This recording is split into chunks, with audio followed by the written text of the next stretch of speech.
Ladies and gentlemen, children of all ages, late bloomers and GOB Productions proudly presents you. We have way too much stuff to get into to be doing this long ass intro. We got my boy Chris with the Flash shirt. We got my boy Audie with the fucking Danhausen shirt. We got me with the United States Air Force shirt. Yo, blah, blah, blah, blah, blah. You guys are doing great. Cuzzo has a strep throat, yada, yada, yada. We're going to run through some stuff real quick, ladies and gentlemen, because we need to get straight to this shit. All right. Yeah. You guys talk for a little bit, though, because I'm trying to get my stuff. I want to get right into it. Let's start it off with the fallout from All Out. God damn, All Out was a cool weekend, right? Until it wasn't. Yeah, we had 3 pay-per-view matches that I guess we're going to get into most of them, but that's what I'm saying. Let's just run through these. Oh, yeah, I'm getting it. We got the crazy ending of WWE. I didn't see NXT, but it was all right. We had CM Punk returning. I mean, not CM Punk, but CM Punk winning the championship, and MJF returning after he won the Casino Battle Royale, which was cool. We expected that. But we get to the scrum, and they had CM Punk starting off as he proceeds to build. I want to get that first. Oh, no, we're going to get to that first. That is the big news. Let's get that shit out of the way. No, we're supposed to lead in to the good stuff. Don't just give them the good stuff in the beginning, because then they're not going to want to hear what we all have to say. Because I honestly, that's what I'm saying. Let's get the Clash of the Castle and the other pay-per-view stuff out the way. Then we can immediately go through. So let's just go ahead and do that. All right. Clash of the Castle, we saw Street Profits and Moss against Alpha Academy in Theory. Good match, whatever. Damage Control, which I don't like the name. They beat Asuka, Alexa, and Bianca, which Bailey is now in line for a women's title shot. That's big. Let's see. The Sheamus versus Gunther match is probably the match of the night. It definitely was. Clash of Castle. Keep saying Clash of Champions. God, who went Austin Theory? But hard-hitting match. We'll get into if that was a hard-hitting match or Ishii versus Eddie Kingston. Yeah. I think this was a little bit more hard-hitting because they were actually doing more than just slaps. Yeah. Yeah. No one cares about the Shayna Baszler and Liv Morgan match. Whatever. Shayna Baszler should have won.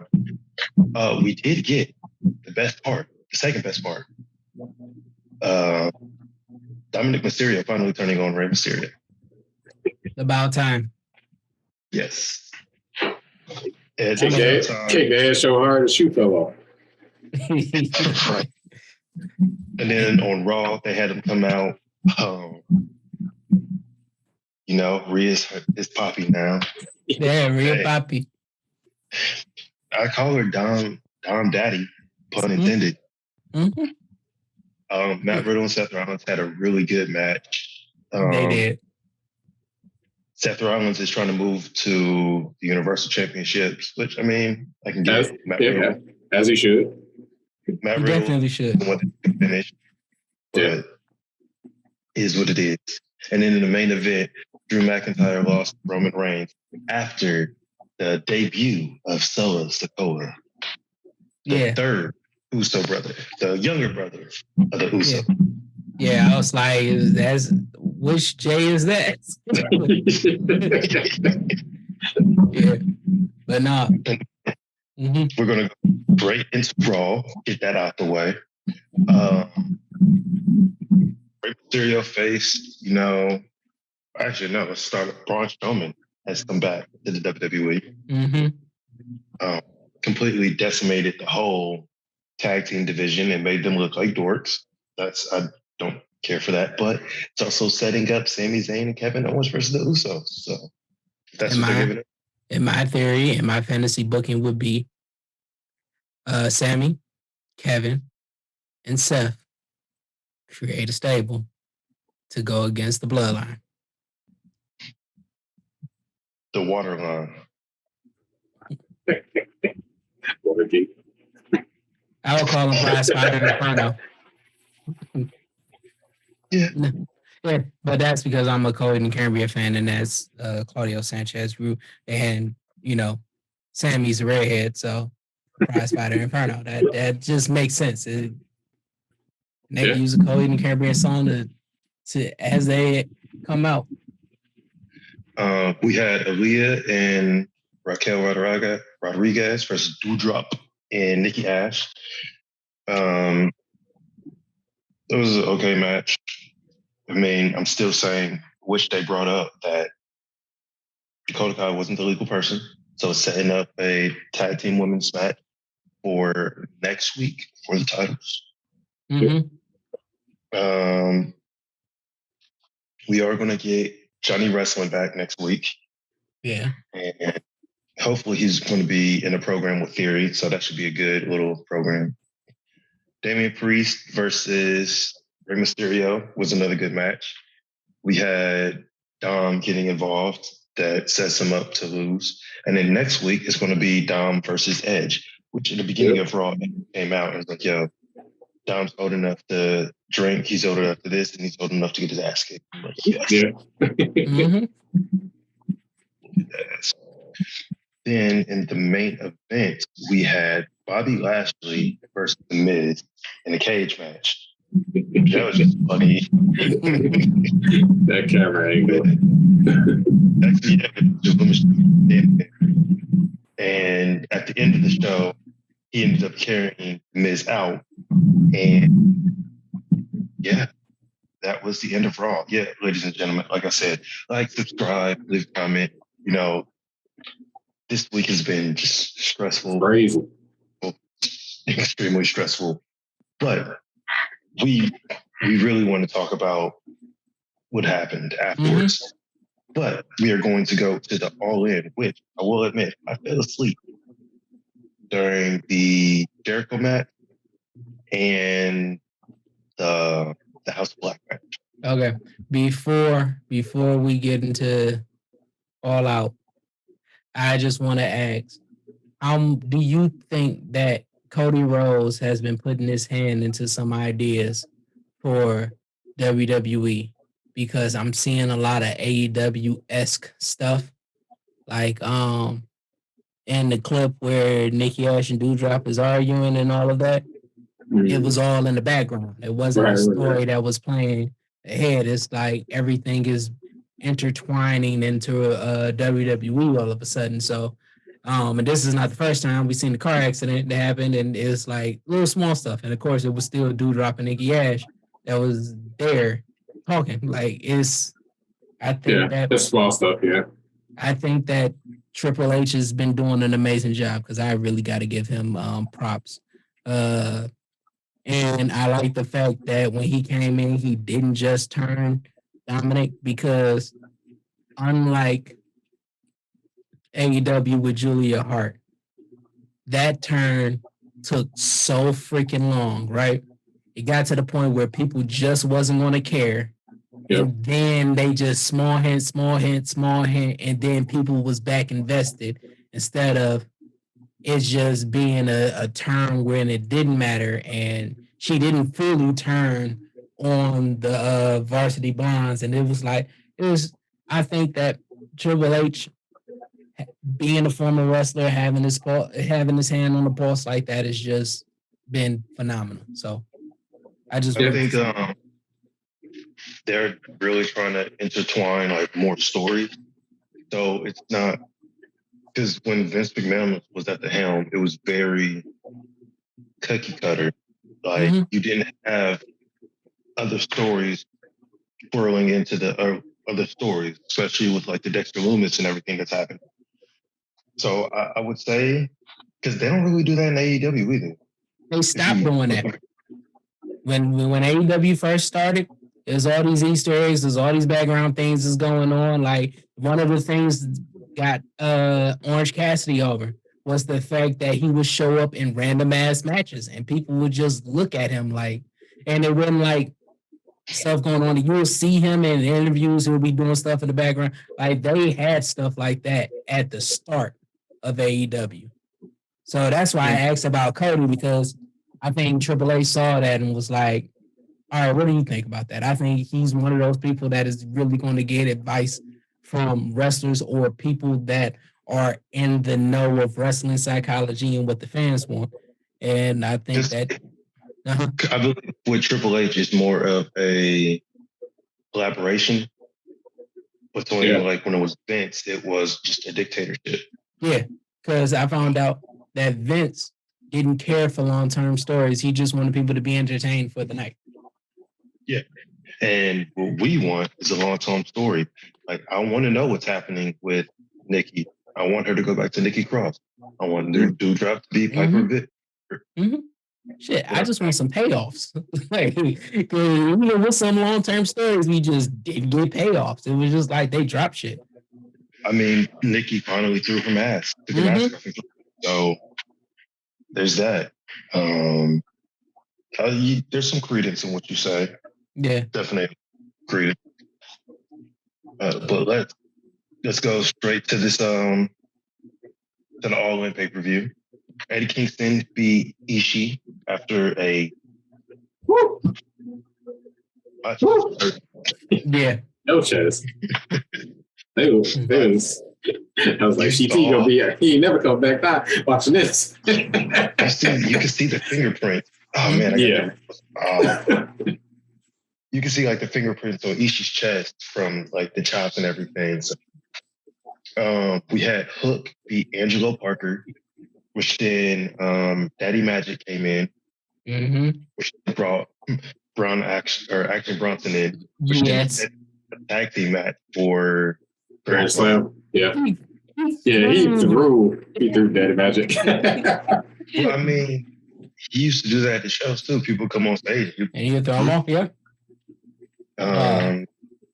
Sammy Guevara and Ty Mello beat Ortiz and Ruby Soho, and I wish Ruby Soho the best. She got a broken nose in that match. Yeah. And then I saw the way she landed on her head. Yeah. Cool. I'm just glad she ain't out like dead out. Yeah. She landed. It was cool. I like the fact that Tony was able to call an audible with Ortiz and Eddie Kingston, and we got 2 great matches out of that. That's one of the things that, like I've been talking about timing. I'll talk about the audibles and the changes with everything that has happened. He has been great with that, and this one was another moment. So I did want to say that. We had Pop versus Kip Samian. I did not enjoy the match, really. Yeah, it was like ring rust. There was moments where Kip was moving a little slower than you expected. And so there was time Pop was just moving at an awkward pace as well. He had to try to pace with Kip because it was.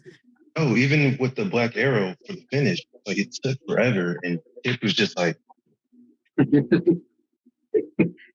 yeah. It's like, bro, hit a move, do something, get this match over with. I was tired already. But that's also because where I was watching the show, we couldn't watch more than 5 minutes of it before it just freeze, and that was for the whole 5 hours. Ooh. Yeah. That sucks. What do you fell asleep? Fight TV. Yeah. Then we started off All Out, All In. I forget what it's called. All Out. With the casino ladder match. How do you guys think the ladder match went, and how do you guys like the overall ending of the match? I like the match. I mean, it was a lot of spots. It was a lot of spots. But look who's all in there. I mean, you got what 90% of or 80% of the wrestlers in there lucha. Like you had I mean, the Penta. ones that aren't Lucha are Lucha-esque. Yeah. Yeah. So Yeah, you have Penta, Ray, Andrade. Andrade, Uh-huh. and Dante. I'll tell you. Yeah. So, yeah.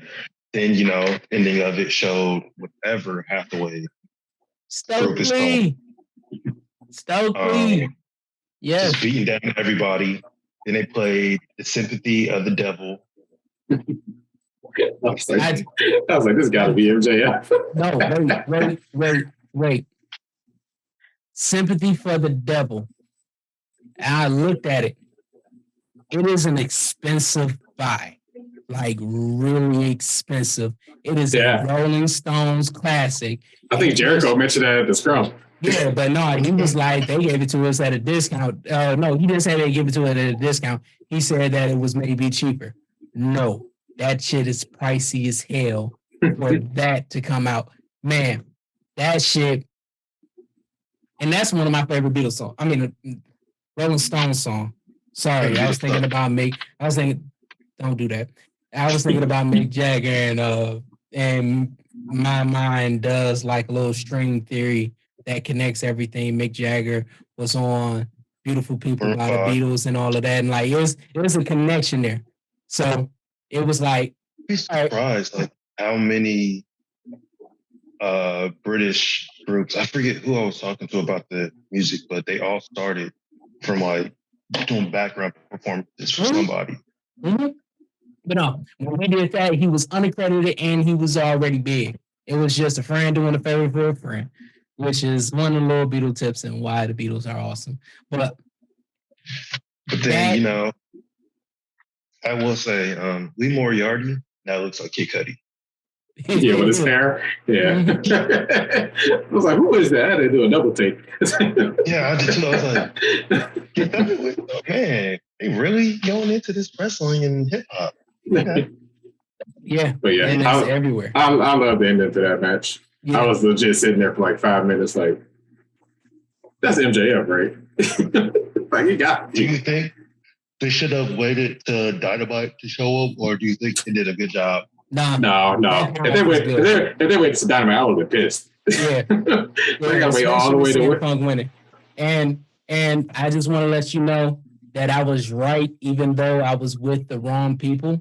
I said that MJF was going to buy the win, but I was going to say that it was Andrade because they had history. No, it was Stokely, and I didn't put that together. But a stable with Stokely as a manager, and then apparently Stokely used to manage MJF on Indies. Which I found out this week. I want to say MLW as well. It was MLW, and if I would have had that tidbit of information, I would have seen that coming, which is an awesome story. And as somebody said that they want to see, they don't want a stable. They want to see Stokely just manage them all independently. Like it's Stokely, and then all of them are still individuals. They don't have to come in and do all the group stuff, which would kind of be awesome. Yeah. It would add a little more depth to a story because then we'll get a Paul Heyman-esque type story when there's beef between, if Lee Moriarty becomes like bigger, they could build a story around the jealousy of Lee Moriarty and Ethan Page, but that would be kind of cool. We forgot we were Yuta and Claudio were as well. Which I should have known because Claudio had that weird spot with Andrade on top of the ladder. Oh, yeah, we tried to flip it over. I don't know what he was going for. When Dante was in the ring, he pushed him and he had to step over the ladder. Oh, yeah, he like no soul that falls on his back. I'm like, all right. Pushed his ass. Yeah. But yeah, the Joker ended up winning, which we all know now who the Joker is. Yeah. Had the Trios Championship match, which I should have fell asleep during this. It was a good match. Don't get me wrong. I just didn't want either team to win. We had the Unmentionables versus Hangman in the Dark Order. We're going to mention them later. I mean, yeah, we had the Elite versus Hangman in Dark Order. I thought this match was good. Yeah, it was a good match. It ended up with. There's multiple times where I was like, "Yo, Dark Order should probably win this." Yeah, but I was like, I knew that Yeah. it was going to be. It was like a pin on from John Silver on Kenny Omega. I thought it was over. And I was like, whoa. Yeah. It But then it ended with, Hangman hitting Johnny Hungry with the it was him, right? Yeah. The buckshot lariat, which then set up, I think, the one-winged angel. Yep. So then the Elite got the pin. Hangman decided to go on camera and be like, yo, beat that. And guess what? People beat that man.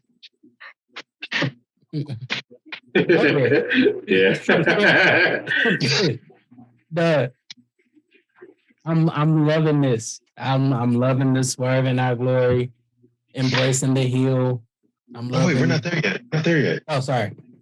I'm going by like what's on the thing. We had Jade Cargill, She-Hulk herself, which I was so scared that she was about to shockmaster herself, versus Athena. That was a good 5-minute match. Yeah, I really did think that Athena was going to win. So, Jade, I'm sorry.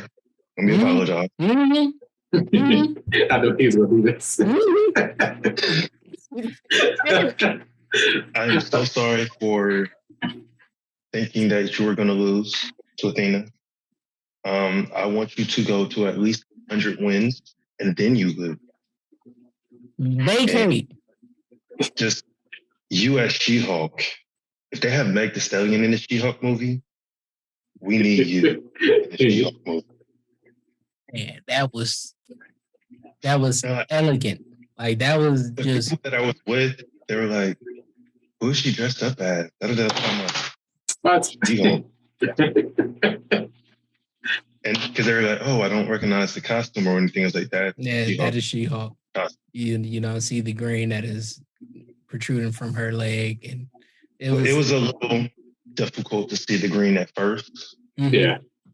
But I mean, once the match actually started, everyone was like, "Oh, okay, I see the green. I see what they're trying to go." And I'm like, "Yeah." And her, I don't know if that was her natural hair or anything. Yeah, that sure. I wasn't. No, because when I first saw it, I was like, "That's Jade." Is this like a clip? Because I missed the beginning, so the entrance just looked completely. I was like, "Is this her?" She's like, "Over there, AEW." It's Jade. Oh my god. Yeah, I see her with her wigs and everything, but her in dark hair, just normal dark hair, it's like, oh, okay. And like I said again, and like I said, it was elegant. Yeah. No, you need to wallow. Hard. Because I said Jay. Chris, who did you say? He definitely didn't go with Jade. Yeah, okay. All right, so I need some wallowing for the queen. I'm sorry, Jay. Right, I'm sorry. Yeah. Athena did give what's her name? Not Kira Hogan. Layla Gray. Yeah. Layla Gray. A mean drop kick to the barricade. Yeah. That was I was like, oh, she all right? And don't get me wrong. Let me say this. Athena, you was my girl in WWE. I was really hating when they wasn't giving you no time. So, I love you. But Jade Cargill is the number one champion. Period. Ain't no question. The only person who's defended her title multiple times and, it's never lost. Yeah. She's the longest reigning, I think, champion. In AEW. Period. AEW. Yeah. Mm-hmm. We then had Dar and Wardlow versus Jay Lethal in the Motor City Machine Gun. Excellent match. Kind of already knew that who was going to win. But Jay Lethal taking more pins. I mean, FTR did say that they wanted to face some of the best tag team. The Motor City Machine Guns definitely one of the best. Oh yeah. I'm hoping, because the Motor City Machine Guns, I believe, have been to New Japan as well. That at the next New Japan Strong, it's FTR versus Motor City Machine Guns for the IWGP Tag Team Championships. That would be fucking amazing. Oh yeah. But you know, Warlow ended up getting the powerbomb on Jay Lethal, the powerbomb symphony. Afterwards, the rest of the group kind of got involved. Singh and Sanjay Dutt, which then entered the return of the Twisted Metal Man himself, Samoa Joe. Yeah. Which somehow he decided to pull Moxley. And randomly get busted open. They brought out Dax's daughter, who that was cool. Sanjay for a nice little pin. 1, 2, 3. Yeah, they went official. Mm-hmm. She got more wins than Brandon Cutler. We then had Powerhouse Hobbs and Ricky Starks in a really quick 5-minute match, which people didn't understand why they didn't give Ricky Starks a win. But they need Powerhouse Hobbs to be that monster. So I understand they gave it to him. And it'll be a great story of redemption for Ricky when he finally gets back. Yeah, it was worth it. And yeah, that was just a good, quick little match. We then had the best match on the card. Swerve in Our Glory versus The Acclaims. Which everybody in their mother said that The Acclaimed should have won that night.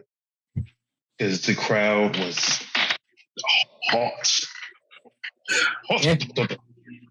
Man, when they turned Keith Lee's Swerve in Our Glory into Scissor Me Daddy Ass, I was like, okay.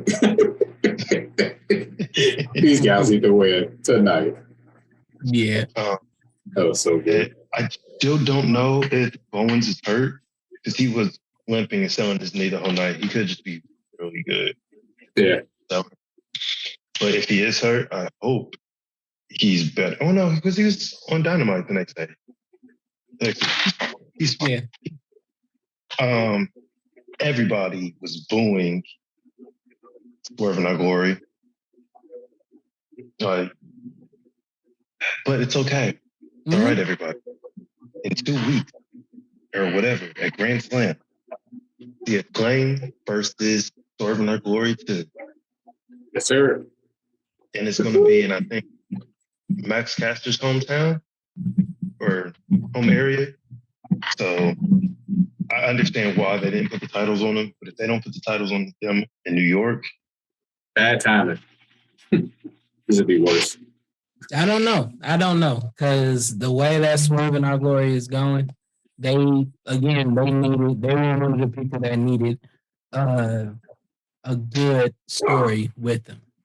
Yeah, because the tag team title has been relegated to number 6 on the list of championships, beating out the All Atlantic Championship, but that's because it's not on AEW Dynamite.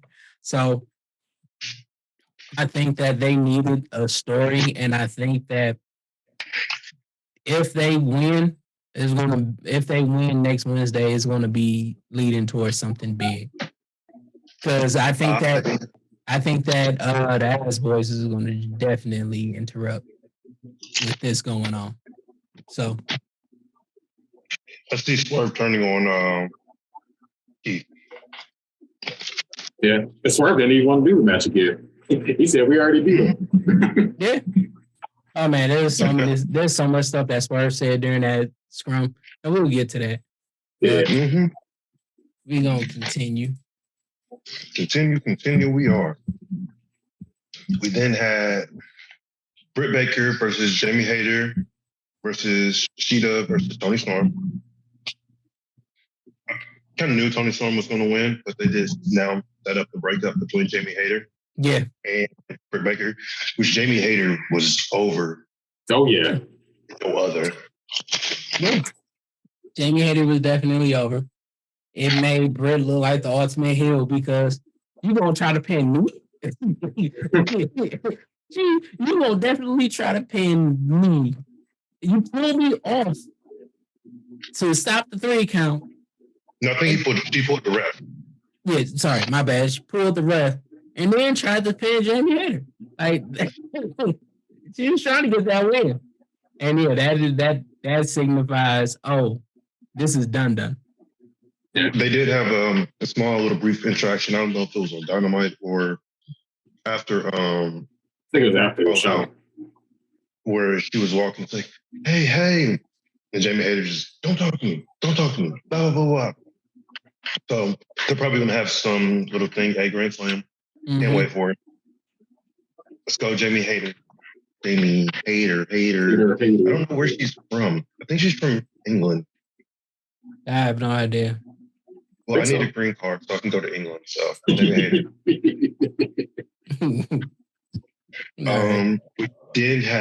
We did have Christian Cage versus the Jungle Boy, Jack Perry, which Christian needs surgery on his arm. So that match, I can see why they did what they did. Yeah. Yeah, safety of the talent. We all knew that Luchasaurus would turn on Jungle Boy. Yeah. So, okay, I missed. Go ahead. I missed it on Dynamite. Was there anything on there about them? We ain't even got to go deep into it. I just want to know anything on there. Jungle Boy cut a promo. Okay. Actually, a really good promo. Okay. He basically said Christian's out for surgery. I was like, that's fine. When he comes back, I'll put him out again. And he's like, I'm going to focus on Luchasaurus. Blah, blah, blah, blah. He said, I'm going to take some years off your miserable life. Yeah. So, yeah, that's it was one of his best promos. That's good. And now the story is, especially with surgeries, him directed towards Luchasaurus, which is a great feud to have right now. Yep. So, and this will definitely get Jungle Boy over. Yeah. 100%. And as long as, he can still do his flippity-doo-dah shit, Luchasaurus, but I feel like he would be better as a heel than a face anyway. Yeah. Oh, yeah. We had Bryan Danielson versus Chris Jericho. This was a good wrestling match. Yeah. Yeah. No, I know, like I said, I fell asleep during this. And it's not because I was bored of the match. It was just one. The show was long. Yeah. The show was long. So long.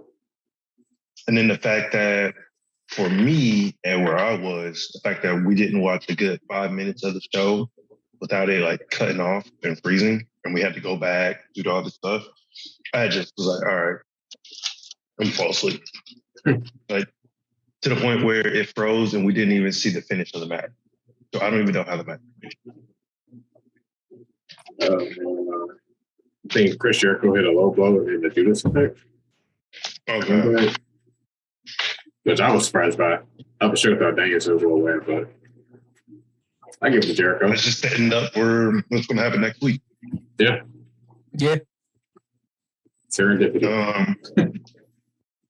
We had House of Black versus Sting, Darby Allin, and Miro, which could be, Malachi Black's last match in AEW for a while. Mm-hmm. He was granted his release. A highly conditional release. Yeah. Probably going back to Triple H. Yeah. But Tony wants him. Like, he wants him for the long term. So he's like, hey, this is getting highly conditional. If you do leave us, give us time. Don't just go. But hopefully you'll stay. I had 4 years left on this contract. He bought Kevin Durant. Mm-hmm. I would have been like, yo, but he said that at least 2 years. Yeah, but he said that he definitely he was dealing with mental issues. So with that, I was fucking booked like shit. Yeah, but it's more than that because he also did say, hey, then I'm also having problems with. Well, it was reported that he was also having problems with the way that he's being booked and everything. So it was the mental issues, bro. Yo, I'm praying for you. I don't know you personally, so I don't know what you've been through, but those if you power through it, it is temporary. If you had a history of it, it's a constant battle. The same with different addictions and everything. So I'm praying for you, and I really want you to pull out of this, not just surviving it, but thriving. So Selena, take care of our dude, okay? Yeah. And by the fact, where has she been? I thought she was injured. Huh? I thought she was injured. Yeah, well, hopefully, if she's injured, I think she was. And I think we pray for her. You know, we wish her good health. Is Carmella injured too? That I don't know. Yeah. She was missing too. Mm-hmm. But yeah, the match, I was sleeping during it, so I don't have that match. Malachi got blacklisted by Sting, and then Darby rolled him up. Yeah. And then he bowed and gave his goodbyes, which everybody was like, oh, this is it. So then we had the main event, which was CM Punk versus the AEW champion, John Moxley. We all know CM Punk got the victory. He also got injured 5 to 7 minutes into the match. Torn tricep or whatnot. Mm-hmm. But he was still able to finish the match. Hit John Moxley with 2 GTSs, put him to sleep. 1, 2, 3. All of a sudden, place goes dark. We get my favorite part of the show. The voicemail. Tony Khan. Mm-hmm. Saying your extended absence has been felt, blah, blah, blah. They'll pay him X amount of dollars, put him in a ladder match. All of a sudden, takes the mask off, puts the ascot on,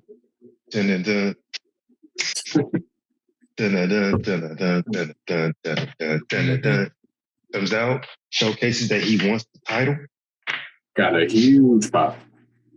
He was getting chance over CM Punk in Chicago. Yeah. That was crazy. A year ago, that shit didn't even make sense. But I think it's that one thing was something makes you fond harder. Being gone. Something about being gone. Absence makes the heart grow fonder. There we go. Yeah. That part. And everybody's been wanting MJ back. So yeah. Been missing them. All right. And so we'll get more into everything that has happened after this. Yep. And we are back. And now we're going to talk about what we really want to talk about. Am I frozen? Nope. Okay. All right. After all of that, we had the scrum people. I know Chris and I watched the full scrum. Did you? Mm. Okay. So it starts off with CM Punk. CM Punk gets a question. No, he didn't even get a question.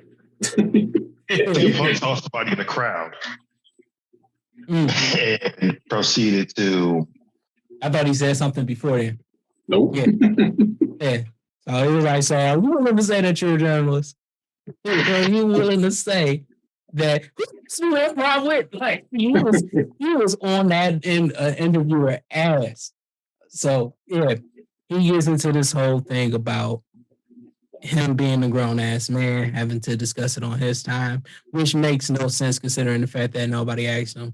So yeah, I thought he was asked. So I was like, okay, so this triggered it. But no, so it really didn't make no sense. He just want to air shit out because he's a crybaby. But he gets into this whole tirade about Colt got a bank account with his mama. And then the EVPs and supposed to be able to be the people in charge, but they can't manage the target. Like he went off. He talked about Hangman Adam Page going into business for himself, which I thought was bullshit because it was a joint promo. So I don't know how that went, but he felt like he went into business for himself, even though he's been consistently talked about from I think MJF said something about Colt Cabana. I'm not sure if Eddie Kingston said anything about Colt Cabana. I'm trying to remember. Eddie Kingston nobody. So yeah, but when he was talking to CM Punk and he was talking about protecting the locker room from this guy and this, that, and the third, he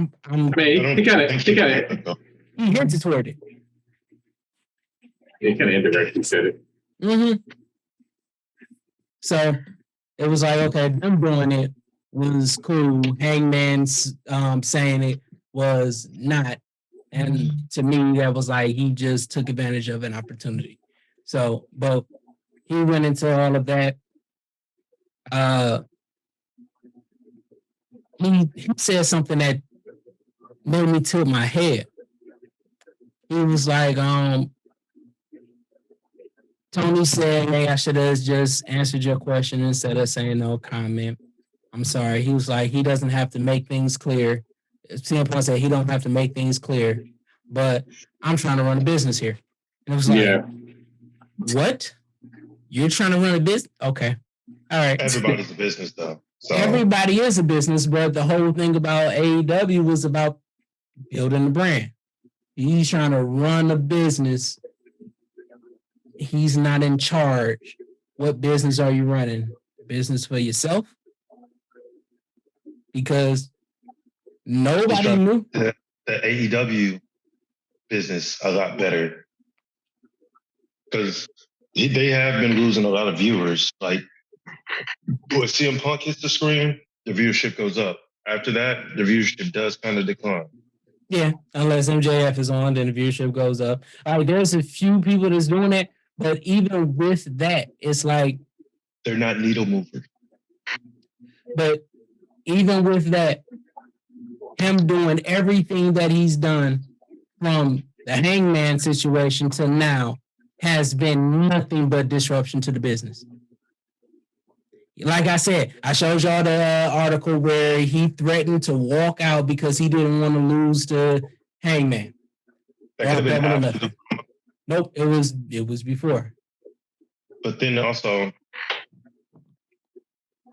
I think, didn't he win it in Chicago? I don't know.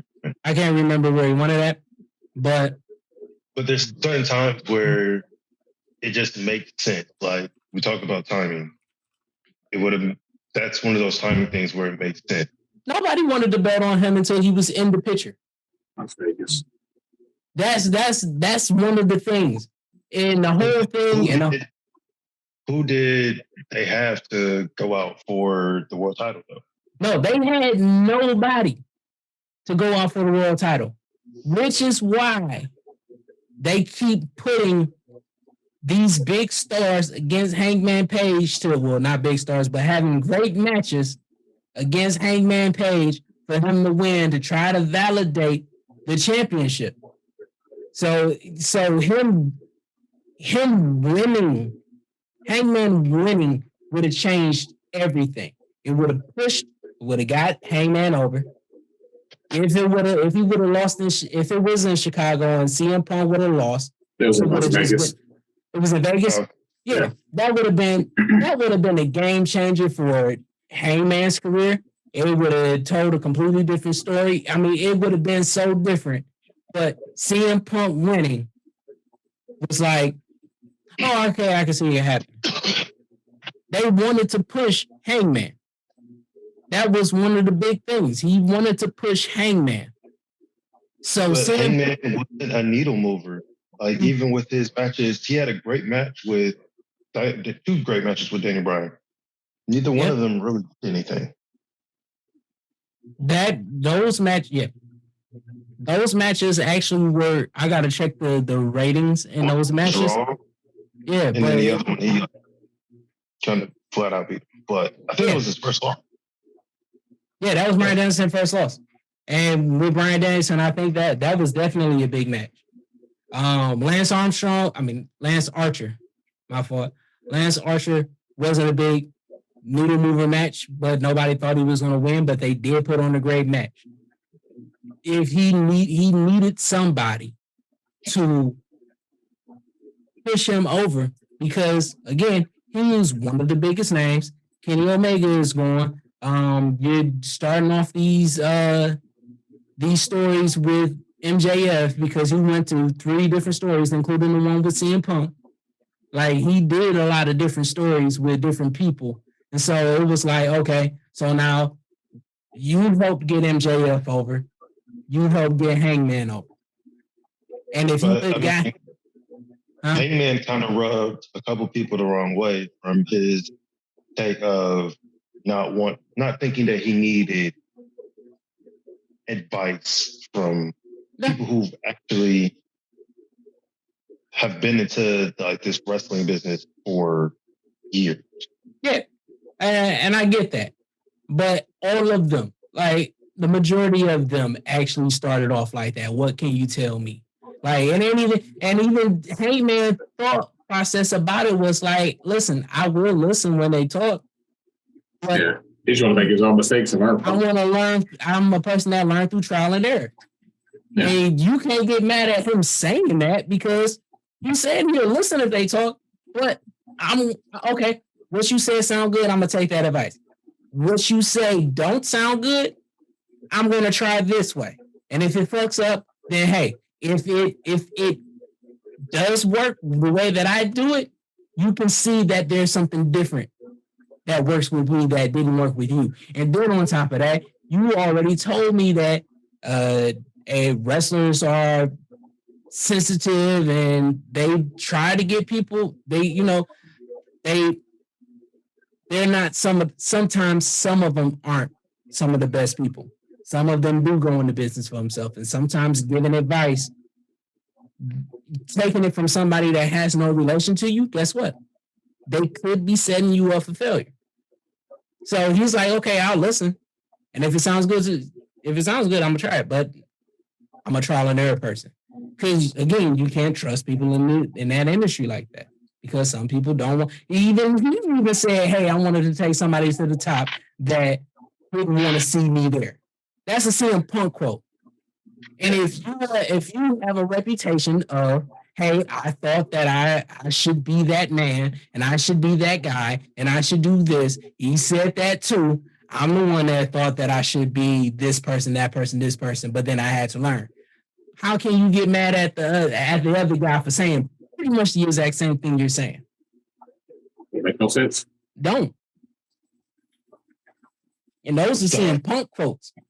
So him saying a lot of stuff there, I thought it was a work, just like how he was getting everybody else over. Him turning heel, because I did show y'all the quote where he said he thinks that he would be a better heel, but the fans love him, so they got a real relationship with him, so he can't be, but one day he would like to. That was one of the that's one of the times where I thought, okay, he's being the heel out of all of this. So he did all of that. He was definitely heel with this scrum. He was eating whole muffins the whole time. Then, like the CM Punk, with him if he would have had the title for longer and he didn't hurt. Well, the first time he got hurt, it was his own fault. This time he got hurt, freak accident. Yeah. Whatever. But I feel like him and oh boy would have had another match. So, but now that we've had a whole couple days to listen to everybody's point of views, he was wrong. Definitely. But at what point does it say it's like everybody keeps bringing up the Colt Cabana thing? Everybody keeps bringing up the Colt Cabana thing. I don't care. What if he really didn't care where he worked or whatever? It was all the fans and it was all the boys in the back who would, Colt Cabana. He said, yo, I don't want to talk about this dude. But since y'all making me talk about him, y'all keep bringing him up. He brought it up. And I understand that it could have been him just addressing the situation because he heard so much about it. But even that says that he cares. So don't be doing that I don't care stuff. Well, no, because he still said that he thinks that the EVPs were the ones that kept leaking. He's like, oh, he's a cancer, he's this, and the third. Because he cares. Well, of course he cares about the wrestling business. No. He cares about how people view him. Because if he didn't care about Colt Cabana, it don't matter who the fuck said what. Because guess what? All right, he was wrestling it. It's not true. I can say that one time. Can we please get off of this? And be like every other athlete and star when they do their press conference, when the question comes right back up, they look over him, next question, because they don't care. They don't want to talk about it anymore. Everybody does that. So it builds up though to the point where it does kind of explode. And that's how I feel like it went. Not if you nip it in the bud. There's times where I don't care about shit, but people just keep bringing it up, and then I just explode. Yeah, and I understand that. That's fair. No, I understand that. That is you individually, not famous. Different people are coming up to talk to you. You are talking to people that are putting this on blogs, in wrestling books, having podcasts saying that he said he didn't care. He said everything that they said wasn't true. And when we kept bringing it up, guess what? He said, refer to my last statement. Refer to my last statement. Because I really don't care. Now, y'all can have this conversation where y'all keep asking me, y'all keep getting repeated answers, or we can go into something that is more interesting. Well, I mean, when you have the people who they have Meltzer, Alvarez, the Nick guy. You have those type of people who have a strong voice within the wrestling industry. You have them in the room, and those are some of the people who have talked about it a lot. Yeah. No, I'm not. Don't even ask me a question. Just nip it in the bud. Yeah. Bang, bang, bang, bang, bang, bang. No, he probably went on. He went on. Because it wasn't him nipping in the bud. It was him sparking a fire. It was him burning everything down. But, because he addressed all the things that he had a problem with. People said that it was the EVPs. Did he go to the EVPs and ask them, hey, are y'all saying this? It don't sound like he did that. So we don't necessarily know. Sorry. We don't know, but it sounds like he didn't. It sounds like if the EVPs, if they spread it, all right, did you go and talk to them? Did you go and tell them to shut up? If you're going to be this big in the press conference, did you go to them and tell them to shut up? Shut up while I'm walking. Shut up while I'm walking. If I'm EVPs. Yeah, but if you would have said shut up while I'm walking and they didn't shut up, I can see a problem. If you didn't say that, because guess what? Also, you have to think some of the people who brought up Colt have a little bit more clout than other people. And it's always the thing of, like I said, the ugly or the pretty girl thing, where you can put up with something for a little bit because she's a pretty girl. Let her be Billie Jean looking motherfucker. You ain't gonna take that. MJF, he might like MJF a lot more than he likes Adam Hangman Page. Yeah, which makes that unprofessional. No, not really. All right. If we're working the business and everybody is doing this, right? If everybody is hinting towards quote quote saying, quote, you know, the running thing is that the next person that you're going to talk about it is going to bring it up. You got to be professional about it. No. Because usually they have, just like with the whole Sammy Guevara and Kingston thing. It's like you have you don't necessarily talk to the person, but it's like, all right, these are the things that you can hit on. Okay, now but what did that help build the match between Hangman and CM Punk? It didn't hurt it. I mean, well, it didn't make a difference. It didn't make a difference when MJF said it. It was just another shot at him. That's all it was. And let's get back to the Sammy Guevara thing. How many people called Eddie Kingston a fat ass? So if you were the first person, everybody called him a fat ass. How often did he go off on him? Yeah, but here's the thing. Sammy, you don't want to break down somebody who is going to beat you. That's what Chris Jericho said in his book. I forget who he wrestled, but he went on a shoot promo about him and then called him this, that, and the third. And he was supposed to win. But because he did that promo, the other guy ended up winning. And afterwards, he's like, oh, how do you feel about losing to this person? That's kind of my thought process on that. It's like, yo, but if he wasn't supposed to win, that would be perfectly okay. If CM Punk wasn't supposed to win, that promo would be perfectly okay. You breaking down person that you think you're going to win. Now, if the person didn't like what you said and then throw a tantrum and threaten to leave, that's going into business for yourself. That is, y'all know I'm bigger. Because Stone Cold did the same damn thing. Because Stone Cold just left. With what? Brock Lesnar. What did Brock say? Because I missed that. Brock Lesnar didn't say anything. But Brock Lesnar and Stone Cold were supposed to wrestle on the Raw. Stone Cold didn't like the fact that they were going to wrestle on the Raw because he was like, yo, this is too big of a match. And he just fucking took his ball and left. And that's an apples and oranges thing. Because what Stone Cold did was, one, something that he wanted to lose at a pay-per-view.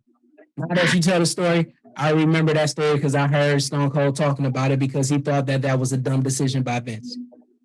Yeah, I can lose to him at a pay-per-view. I don't mind it. But on Raw, with a big draw like that, I mean, no, don't let me lose on don't give away that. So that, again, that is an apples and oranges thing. One was doing it because of what would be logical. This was a logical situation in that regard. You're trying to get Hangman over, just like how they was trying to get Brock over. They didn't do it on a Dynamite. They did it on a pay-per-view, which would have made absolute sense. That would have shocked everybody. It would have been like... As a face, having the championship is detrimental. Whatever that word is. It's all about the chase. And like I said before, it's like, he was a boring champion. He was a boring champion because they built nobody up around him. Everybody, I'm going to fight now. Anybody can get it. And they just kept giving people. Bryan Danielson was the first one that everybody thought he could lose to. And then they was like, damn, they going to make him a transitional champion? Like, that didn't make sense. Building this big story just for him to be a transitional champion did not make sense. That would work and help develop the story. Not after having a year and a half to almost 2 years of a build-up. You did all of that just to crush it? Yeah. Make him alcoholic or make him even more depressed. Make him have to really fight out of that shit and to really get that big comeuppance. And then, now that's the whole story. That was the biggest comeuppance. That was the whole entire thing.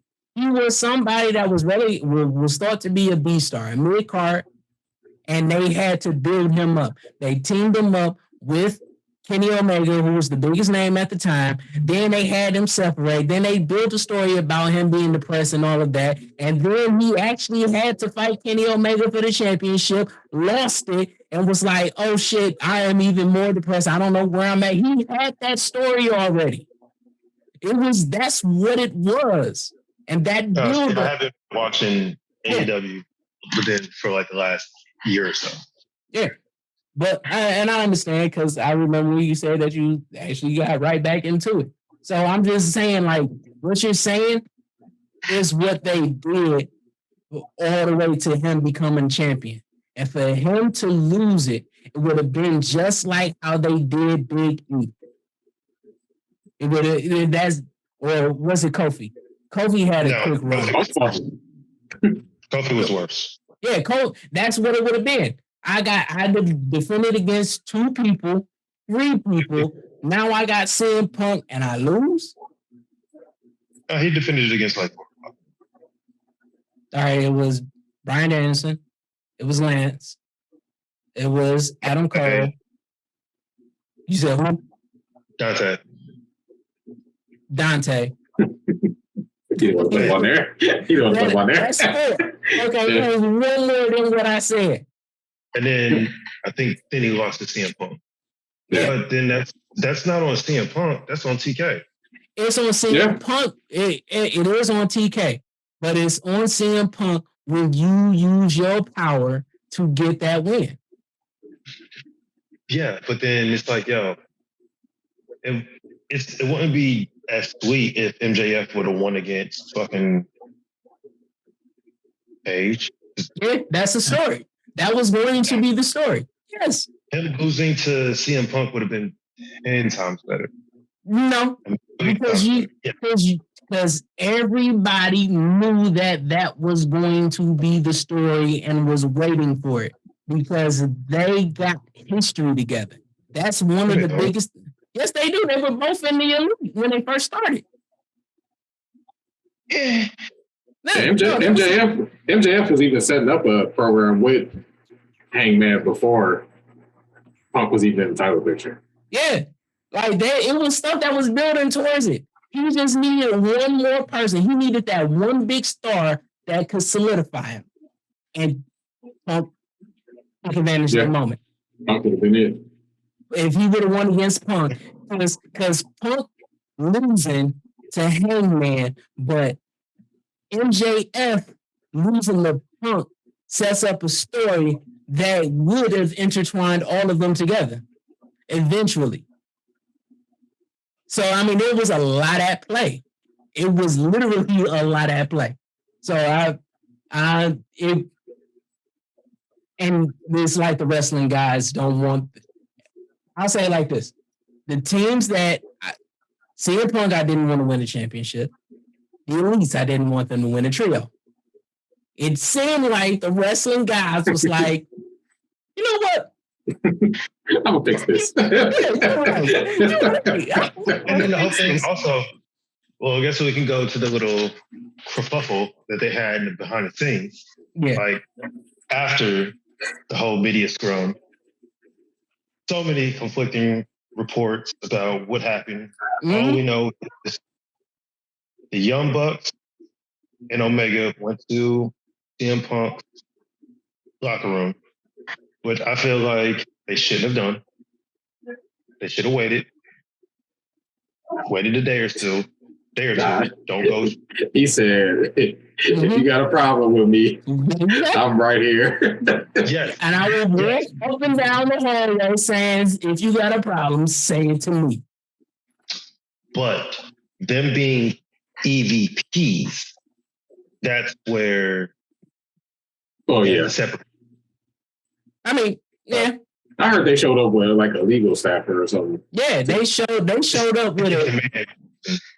They showed up, and it wasn't all 3 of them coming in originally. It was just the Young Bucks. Yeah. Yeah, and they came in with the legal staff, and they wanted to talk. And CM Punk with a torn tricep swung in the Young Bucks. I get where Ace Steel comes into this, just because it's not even because of Punk. It's because his wife is in there with a broken foot, and it's all this shit is going on.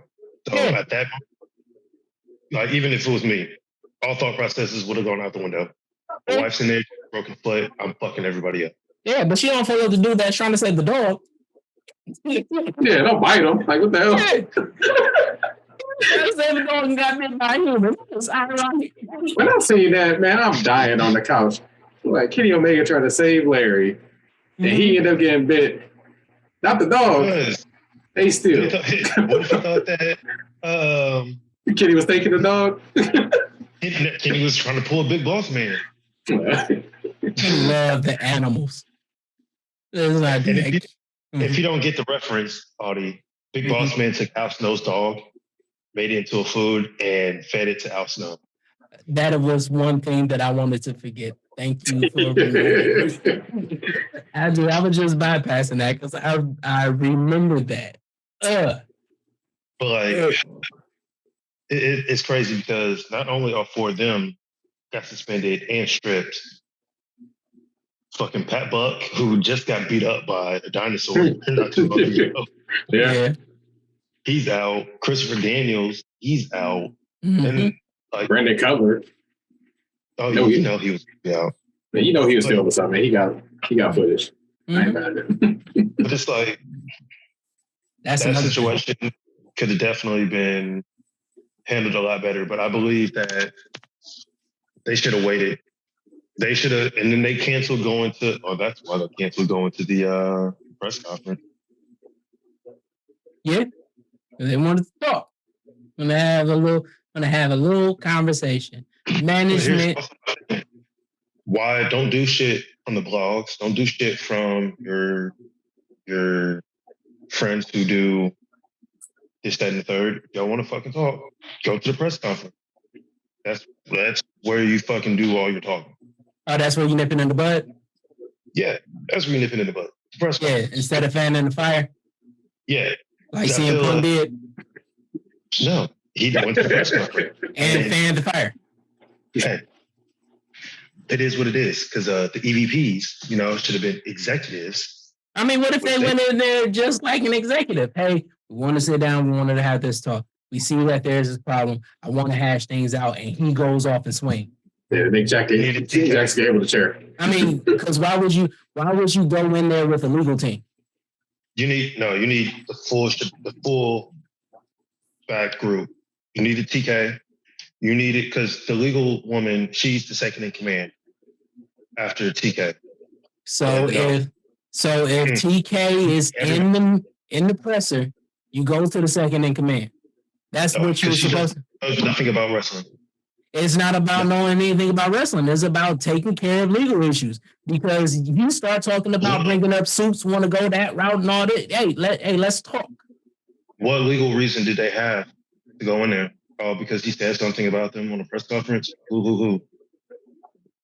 If he could, he would probably be in breach of contract. There's thing. You think that Vince has stuff in the contract where you can't say anything bad. You can't talk anything bad about the company.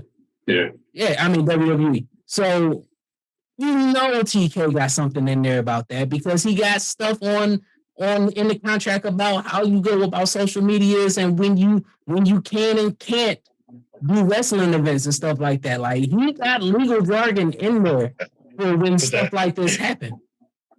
That's why you don't. If you already know someone has a problem with you, why put yourself into that situation? Because they're the EVPs and they got to handle it. That's one of the things. He created a hostile environment. No, trust me, it's been hostile for a while. It's been the reason. No, it's before CM Punk. Trust me.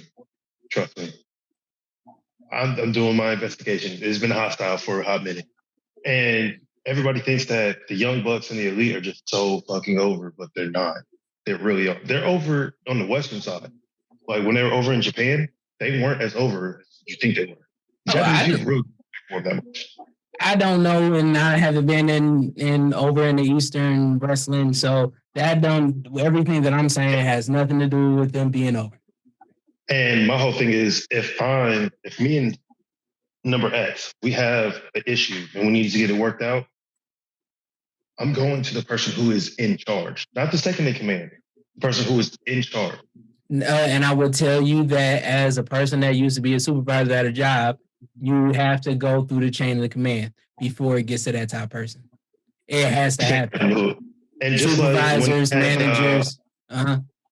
Just when they had the first like rah thing, I don't think that the Young Bucks and Omega should have spoke. Just like this time, Daniel Bryan, John Moxley, and Chris Jericho. Those are the three people who should have been talking, not the Young Bucks in the Elite. They would have had to be there.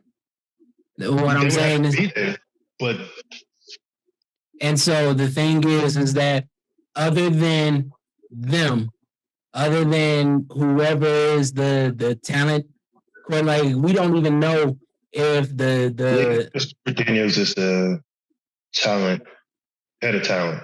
Yeah. So if all of them were in there, they were going about it the legal way. That's what I'm saying. Like it may have been a hostile environment with quite a few people, but even with quite a few people, they didn't do what he did. They didn't make it to where it was as overt. You just hear about something and you don't know what was handled. You don't know how things were handled.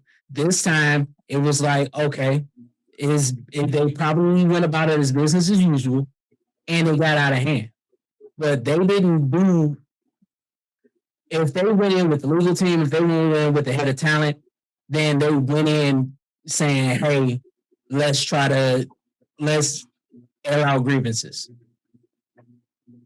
And we don't necessarily know what was said. Right. And that's the only part where I'm like, okay, that's where I stop. But to say that they shouldn't because they're the EVPs, honestly, because I know that I've been talking shit in the chat, but honestly, the chain of command is that.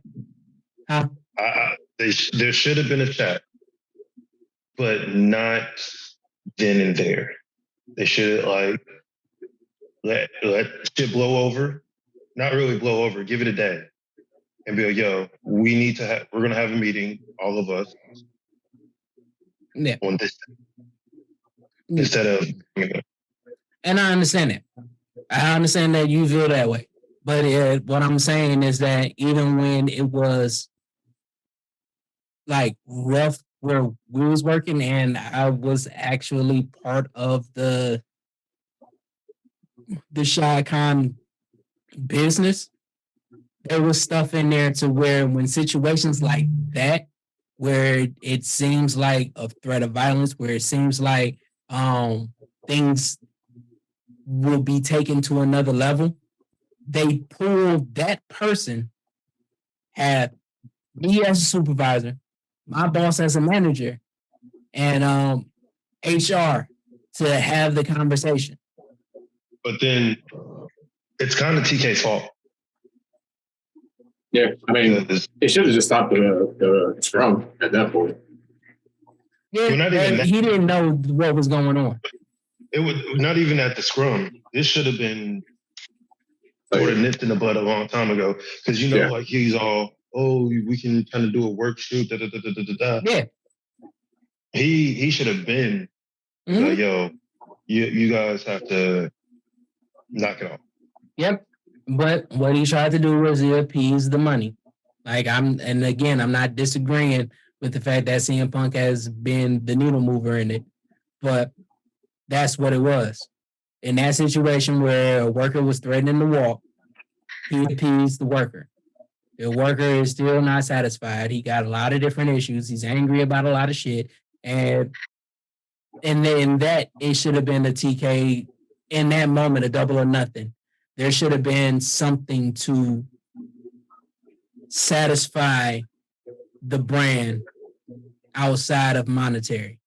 Because, again, everybody since CM Punk has been there, people that has been in beef with him, has been saying that you have no friends in here. Find somebody that can that would team up with you because backstage things. Like they hinted towards it since he's been there. Yeah, who needs friends in wrestling? Friends are overrated. Yeah, but professional, you need to be professional. And TK made the wrong decision. And CM Punk was very unprofessional. I'm saying that the Elite went in there, they did it the right way, and from that, the heating, the whatever, however it got heated, maybe they did say something and it caused all of that. Then, if that happened, there's been conflicting reports about who was the initial aggressor. I think everything that we've come to listen to, CM Punk did throw the first punch. Yeah, it's like we don't know. Okay. Yeah, there's just so many things that we don't know. All right, I'm gonna say this: if you got the legal team there with you, walking with you to talk to them, you're not barging the door down. That just not. Just because you barge the door down don't mean you can't come in and press it. So who the fuck you coming to my living room from? Boy, I haven't even taken a shower. I haven't gotten his blood off. What the fuck are you talking about? Get the fuck out of my place. Yeah, except for the fact that you had tried to burn things down and things sound like it's serious, and so we have to address it. This is something that has to be done.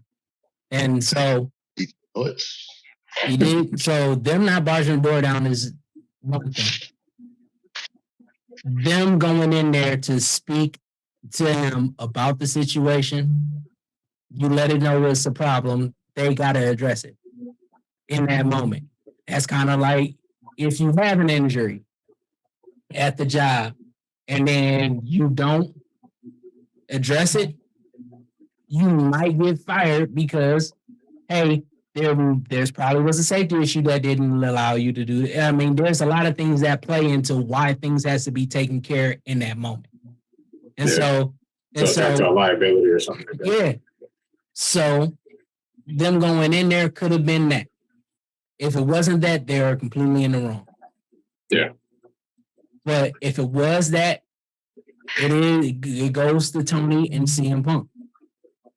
Like, I'm not absolving Tony in any of this, but he does have them people in place to handle situations before it gets to him. That's the whole hierarchy of the workplace. Well, now that he has, but with stars, they kind of get a little bit more leeway. With it, like certain people could go up to Vince anytime. Yeah. Other people, you better not. Yeah, but that's the thing. So with that, I don't know who's to blame, but the way that it's looking, it is not looking good for Punk as far as this being drawn out. The longer that is drawn out, the more than likely he's going to be let go. Yeah, and then he just had, I don't know.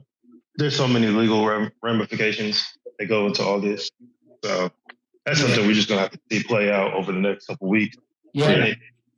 Like we said, they did not mention them at all on Dynamite. Yeah. We did learn that they got stripped of the titles, so we might as well talk about it right now. No, we'll talk about it when we come back. Okay. Yeah. Yeah, it is. And we are back. Audie had to dip out for a hot second to take care of some business, but we are here to give you the Dynamite fallout. I wasn't able to watch it too much, but I was able to watch a lot of stuff on the Twitter sphere. We had a MJF promo, which man, this guy. He mentioned a few major pieces in the WWE sphere. Mr. Cody Rhodes. And the only con is good old Saint Nick. His favorite wrestler was the game, and him winning the championship and the bidding war for 2024 would be best for business, which it will be. Oh, yeah. Man. which then brought Moxley out. Like, at first, everybody was cheering MJF, but then he instantly Yeah. He's like, cut that shit out. That's what people fearing is like, oh, people are going to start cheering MJF. Mm-hmm. We're still going to cheer him, but it'll be that. I forget who it was where like you hate him, but you still love him. Mm-hmm. One thing about AEW, they always are going. They're just going to be fans. Yeah. So whatever they need to do, they're definitely going to do. But that brought Moxley out. Moxley cut a really good promo, which then, he was supposed to be on vacation. Yeah. That sucked for him. And I guess Chris Jericho wasn't supposed to be there either. Yep. Called to the show. After all that, though, him, Moxley, Jericho, and Bryan Danielson all ran a team meeting. And it's something that, like I said at the beginning, those three, I think, should have ran the first one. Yeah. And I feel like those three could have knit, or at least tried to knit the whole CM Punk Elite thing above. Yeah. If they really were able to. We then got a Jericho promo, which kind of spoiled. Yeah. Between Hangman. Bryan Danielson and Hangman. Yeah. I kept saying anything but Hangman. Oh, I forgot to mention, TK did say that Death Triangle and the Best Friends and Orange Cassidy would be going out for the trios titles, and then they would have a championship of champions for the world title. Yep. Which they had. Tired. Hangman Page and Bryan Danielson. Bryan Danielson. The winner of that would face Chris Jericho with Bryan next week. Yep. We have Darby Allin versus Sammy Guevara. The winner of that faces Jon Moxley. And then the two of those face at Grand Slam. I'm saying this now. Anybody but Sammy Guevara. Yeah. Anybody but that. Yeah. I would give it to Danielson. Yeah, same. Everybody was like, why is he in it? He's never had a title in AEW. It was like, it's Danielson. Shut the fuck up. He'll get it when he get it. Yeah. He's like, he doesn't need it, but you can give it to him now. Yeah. But all honesty, I think it's going to be Moxley who wins just because of that setup with him and MJF. Yeah. Yeah. So it'd just be smart to give it to him. We had Tony Storm versus Penelope Ford. Cool. Death Triangle defeated the Best Friends and Orange Cassidy for the Trios Championship, which I'm down for. Yeah. Like I feel like if Aleister Black, Malachi Black, people's names damn near similar. I feel like if he would have stayed, I would have rather give it to him. Yeah, give it to Aleister Black. Yeah. Yeah. I feel like they could do a lot more because when they were doing the thing between Orange Cassidy and Pop, they were kind of showing some dissension between Death Triangle. Yeah. So I could have definitely gone more that route. We've had the Ring of Honor Pure Championship with Daniel Garcia going over in his hometown. That was very much like needed. It ended with Daniel Bryan putting the title on him, wrapping it around him. Chris Jericho coming out. I was like, whoa, what is this? What is this? Yeah. Going to set up next week their match, which I don't know. I think Garcia cost Jericho. I see him costing Bryan Danielson. I mean, that could go either way. That's that one match that can definitely go either way. Yeah. We did, however, have a TNT title match with Wardlow and Tony Nese. It didn't go more than Oh, yeah. I don't know. That's what I forgot about. It was a TNT title match. I must have walked away or something. I'm scrolling down on this thing. That's how I was like, oh, yeah, we did have a TNT title match. I feel like they're setting up Josh Woods versus Wardlow. Yeah. And I've trained with Josh. He's really, really good. Really, really smart about wrestling. And he used to do MMA for a hot minute. Mm-hmm. And those two together, because Wardlow does need a contender. Yeah. Battle. Yeah, he even cut a promo after his match. Yeah. And it's all of the night, it was a big hoorah rah. Yeah. It's like a reset type of show. The spot where everybody was like, why didn't they let the Acclaim rap? Perfect. Yeah. Perfect. They honestly, them not rapping is probably the best. Yeah. Yeah, exactly. They said Max Caster had 3 days for this. Exactly. Hey, what he's going to say. And Keith Lee not coming out with Swerve. That's what makes me think Swerve's going to turn on Keith. Oh, did you see after that whole thing, Keith Lee put up on Twitter, like, I turn around for a few minutes and you do this? We're behind his back. I like that, yeah. So, Backseat Swerve. I was setting up the tag team title match too. I believe at Grand Slam. Yep. If they don't give it to the Acclaimed, boy, yeah, right. Woo. He's right. I'm surprised it wasn't a riot on Sunday. Well, yeah, no, because I was supposed to be like, yo, this is bullshit. Yeah. Everybody's like, yo, they should have just done the audible. But with it being in New York, fine, whatever. Yeah.